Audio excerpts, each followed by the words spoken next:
There's a change happening in Omaha. Unfortunately, it isn't a good change. In the past year, there has been a rise in violent crime in the Omaha metro. We interviewed our school resource officer to find out more about the situation. Have you noticed a rise in crime in Omaha? Yes, I have. We've had some instances where violent crime's been reported by the news media quite often, and there have been some violent incidents. But over time, over a year's time, those things tend to average out. But when they happen in short bursts or short couple days at time, yes, people do notice those, and they are reported quite aggressively by our news media. However, we decided to find a second opinion on the rising violent crime in Omaha. We went to the Douglas County Courthouse in downtown Omaha, Nebraska to speak with prosecutors, judges, and law enforcement personnel about the rise in violent crime. Why do you think more people are influenced in committing crimes in Omaha? I think a lot of it has to do with poverty and just trying to make a living and not enough money to do what they need to do.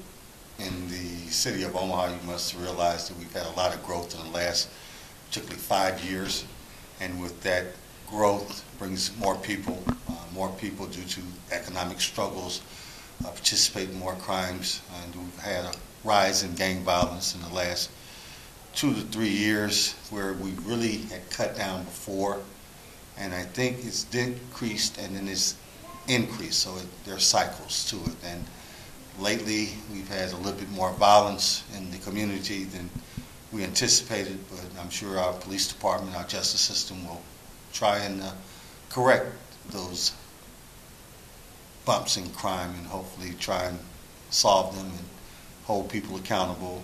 We have people that need to speak out against violence, not be afraid to be witnesses, and in that way, when people are held accountable, we'll have less crime, hopefully. I think a lot of people are in desperate situations. With today's society or environment, a lot of people need more money. And so a lot of crimes are because they don't have money. So a lot of people steal other people's stuff. I think that's one reason. I also think that people do bad things because they're not taught better. What do you think are the motives of the lawbreakers?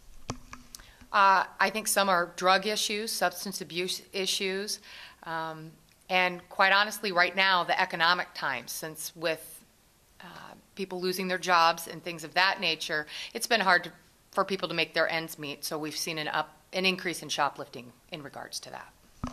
Lots of them, money. Lots of people don't have money to get their license back, so they continue to drive. The economy's been bad, so people haven't been able to find jobs, so they commit crimes.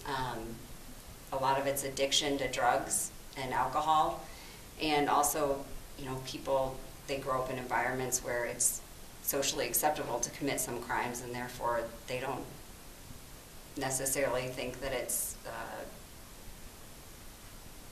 maybe wrong for them to commit those crimes, and so that may be a motivation for them. I think what contributes more than anything to people doing stupid things is drugs and alcohol, because drugs and alcohol make people stupid, and as a result of that they do stupid things. We found out a lot about the rise in violent crime in Omaha, mostly after speaking with lots of different people and touring the Douglas County Courthouse. We learned that crime is never the answer. While this change is not a good one for Omaha, we know that another change can happen. We know that a change for the better can happen if citizens rise to the challenge and make better choices for our community.